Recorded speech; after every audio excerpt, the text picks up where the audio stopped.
یوم عرفہ کا روزہ رکھنا، اس کے بارے میں نبی کریم صلی اللہ علیہ وسلم نے یہ فضیلت بیان فرمائی ہے کہ جو شخص یوم عرفہ کا روزہ رکھے اس کو اس کے 1 سال پہلے کے اور 1 سال بعد کے اللہ تعالیٰ گناہ معاف فرما دیتا ہے۔ تو اتنی بڑی فضیلت اس عرفے کے دن کے روزے میں ہے۔ اللہ تعالیٰ اس فضیلت کو حاصل کرنے کی ہمیں توفیق عطا فرمائے۔ یہاں یہ وضاحت بھی کر دوں کہ بعض لوگ یہ سمجھتے ہیں کہ عرفہ کا دن ہمارے لحاظ سے بھی وہ دن ہوگا جس میں حجاج عرفات میں وقوف کرتے ہیں۔ ہمارے اور سعودی عرب میں عام طور سے 1 دن کا فرق رہتا ہے، یعنی سعودی عرب میں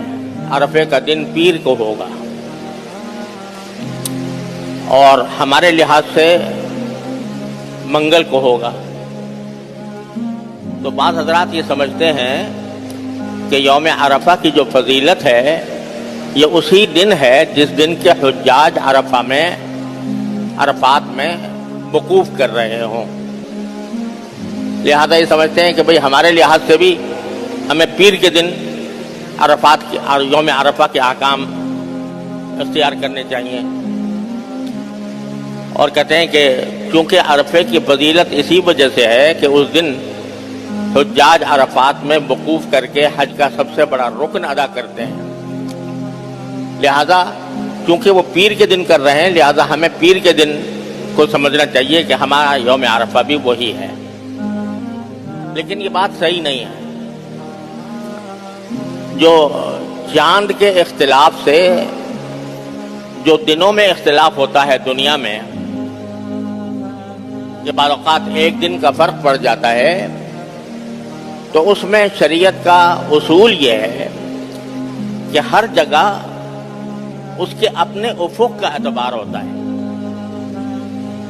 ہمارے افق کے لحاظ سے جس دن 9 تاریخ ہوگی اس دن عرفہ کا دن ہوگا ہمارے لحاظ سے، اگرچہ سعودی عرب میں 1 دن پہلے ہو گیا ہو۔ شب قدر کا بھی ایسا ہی معاملہ ہے کہ شب قدر میں بھی عام طور سے ہمارے اور سعودی عرب میں 1 دن کا فرق ہوتا ہے۔ تو بعض لوگ یہ سمجھتے ہیں کہ بھئی جس دن وہاں شب قدر ہو رہی ہے اسی دن ہمارے ہاں بھی ہوگی، یہ بات غلط ہے۔ ہمارے ہاں کی شب قدر اسی دن ہوگی جو ہمارے لحاظ سے طاق رات ہوگی آخری عشرہ رمضان کی۔ تو اس لیے ہمارے لحاظ سے یوم عرفہ کے جو احکام ہیں وہ منگل سے شروع ہوں گے نہ کہ پیر سے۔ ایک بات تو یہ ہے، اور یوم عرفہ میں ایک حکم تو یہ ہے، حکم سے میری مراد یہ کہ فضیلت بیان کی گئی ہے عرفے کے دن روزہ رکھنے کی کہ 1 سال پہلے اور 1 سال بعد کے گناہ اللہ تعالیٰ اس سے معاف فرما دیتے ہیں۔ لیکن یہ بھی سمجھ لینا چاہیے کہ جن جن اعمال کے بارے میں احادیث میں یہ آیا ہے کہ اس سے پچھلے گناہ معاف ہو جاتے ہیں، اس سے مراد کبیرہ گناہ نہیں ہے اور حقوق العباد نہیں ہے، بلکہ جو چھوٹے چھوٹے گناہ ہم سے صادر ہوتے رہتے ہیں اللہ بچائے، تو وہ مراد ہیں کہ وہ معاف ہو جاتے ہیں۔ جہاں تک کبیرہ گناہ کا تعلق ہے وہ بغیر توبہ کے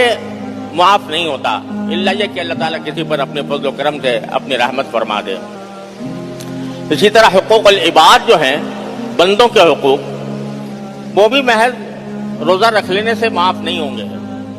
جب تک کہ صاحب حق کو اس کا حق نہ پہنچایا جائے یا اس سے معافی نہ مانگی جائے۔ تو ایک حکم تو یوم عرفہ کا یہ ہے۔